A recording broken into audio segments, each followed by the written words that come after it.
The USS Harder, SS-257, was a Gato-class submarine built for the United States Navy at a moment when undersea warfare was already proving decisive.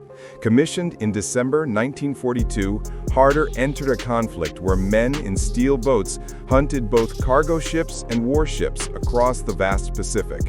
From her first patrols, she demonstrated the combination of audacity and seamanship that would define her legend. Aggressive surface attacks ignite, bold periscope approaches, and an uncanny ability to strike while escaping detection.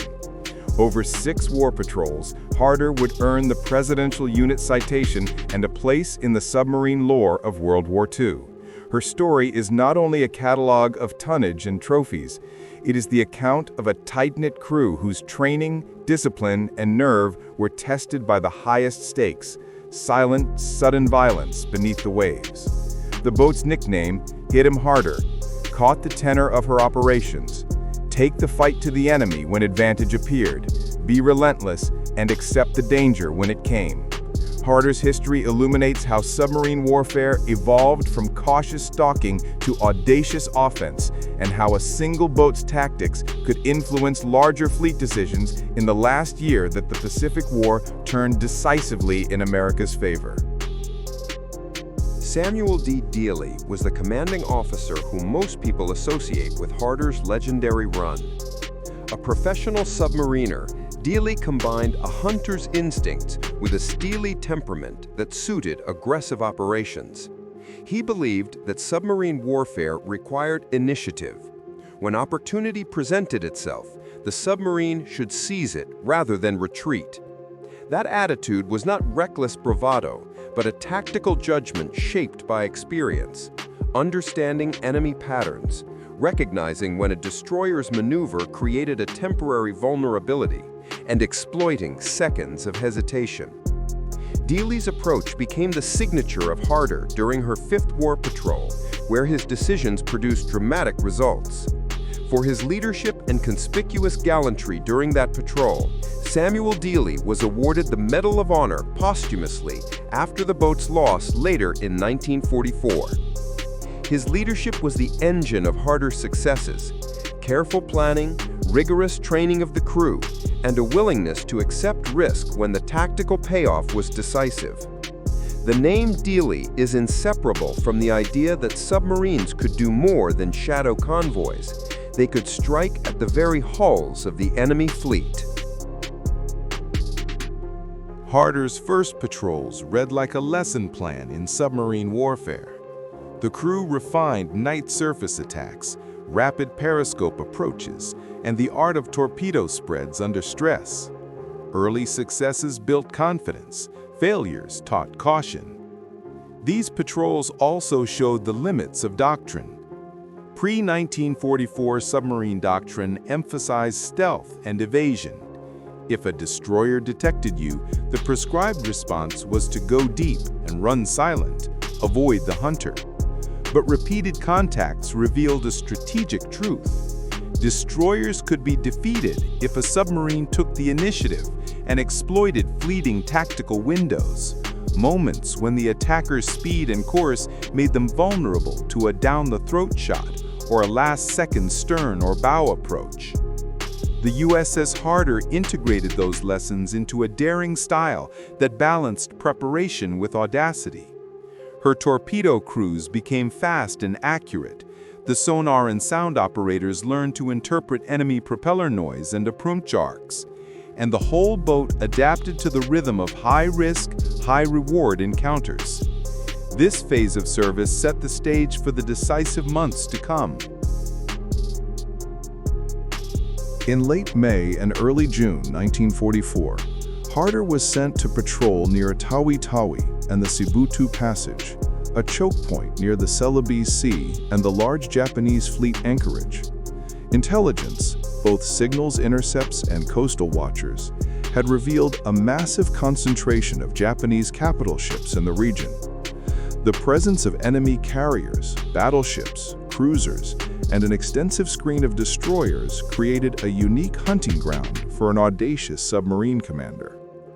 Harder's mission combined reconnaissance, to report enemy dispositions, with offensive action.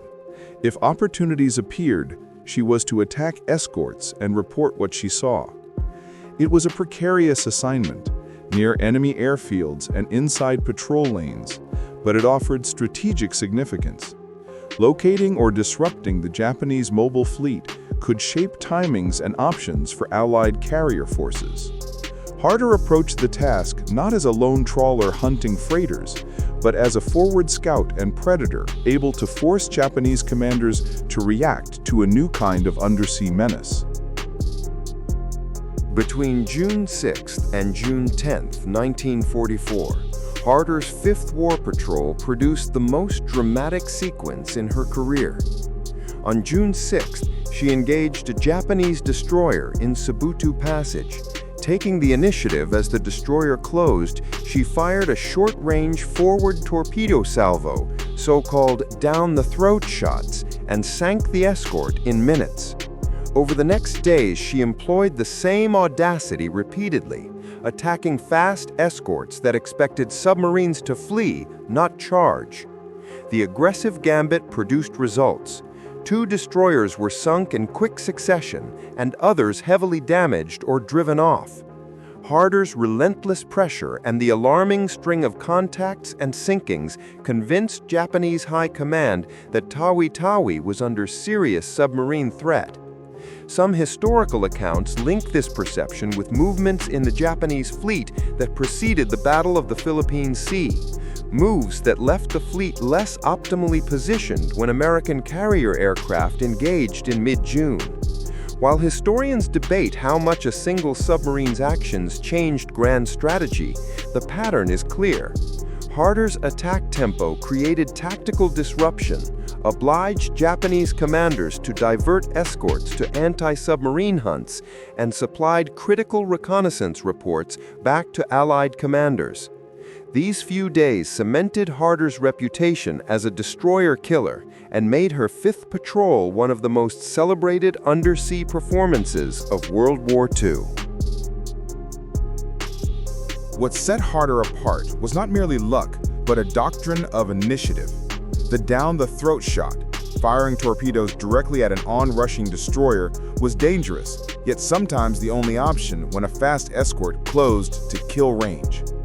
Another tactic was to present the smallest profile and fire as the destroyer bore down, then dive under the charging hull to escape. These approaches exploited uncertainty.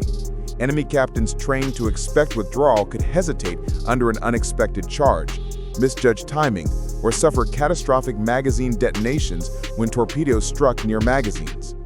Harder and Dealey refined these attacks through drills, careful range estimation, and ruthless timing.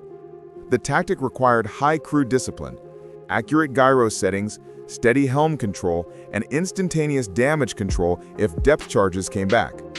The payoff was high.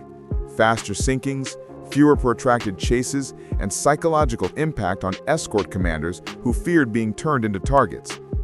But these tactics also raised casualty risks. They demanded mastery of the boat, nerves of steel, and absolute trust among the crew. After the high-intensity success of the 5th Patrol, Harder sailed again. On August 24, 1944, while operating in a wolf pack with USS Harder off the west coast of Luzon, Harder was detected during a rapid crash dive scenario and subjected to a devastating depth charge attack by Japanese coastal defense vessels, including CD-22 and PB-102 reported in accounts. The barrage caused catastrophic hull failure and flooding. Within minutes, the submarine's stern flooded and the boat lost buoyancy and control. Harder was lost with all hands, 79 officers and sailors, an abrupt and tragic end to a boat and crew renowned for their audacity. The loss was reported through wartime channels and confirmed post-war. Commander Dealey and his men were remembered for their courage and tactical impact on the campaign. Harder's sinking exemplifies the razor-edge reality of submarine combat. The same risk-acceptant doctrine that won remarkable victories could also bring sudden, total loss when enemy countermeasures were effective.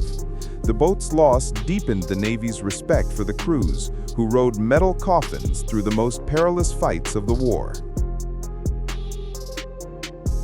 Recognition for Harder and her captain came both during and after the conflict. The boat received the Presidential Unit Citation from multiple successful patrols, and Samuel D. Dealey was awarded the Medal of Honor posthumously for his leadership during the 5th Patrol. Individual crew members also received commendations. For instance, Harder's radio man, Calvin Bull, earned a Bronze Star for his role in tracking, communications, and firing data. Decades later, the legacy continued. The submarine's patrol reports and dispatches are preserved in naval archives and used as case studies in submarine tactics.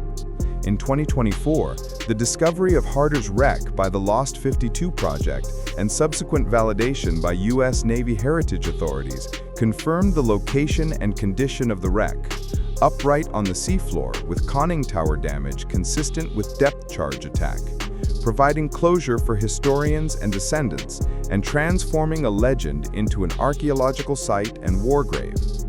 The find renewed public interest and enabled modern study of the boat's final moments through photogrammetry and remotely operated vehicle footage. Harder's operational record influenced submarine doctrine and became a teaching case in the trade-offs between stealth and aggression. Her victories demonstrated that under controlled circumstances, submarines could take the offensive against escorts and not only shadow convoys. Admirers point to the psychological effect on enemy commanders and the operational dividends of removing escorts from convoy duty. Critics and cautious voices emphasize the human cost. Aggressive posture increases the probability of catastrophic counterattack. Indeed, the same decisions that produced spectacular sinkings also set the stage for loss. Beyond tactics, Harder's story is a human story of sailors from many states and backgrounds who volunteered into one of the riskiest services.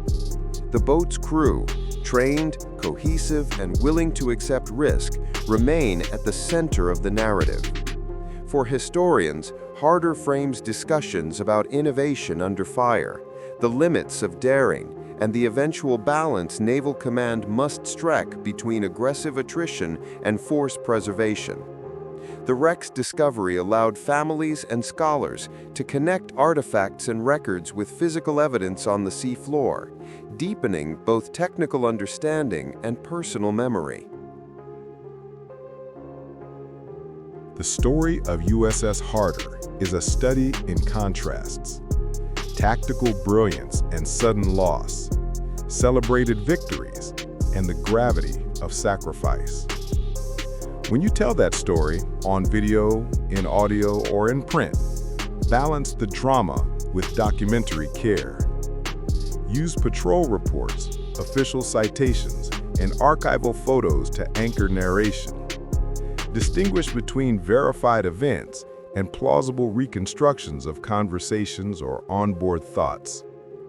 A compelling narrative can honor the fallen without sensationalizing the last minutes.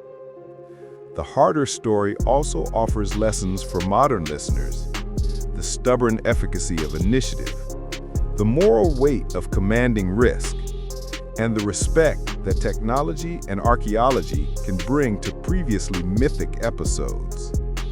When listeners click a play button, they do more than consume history.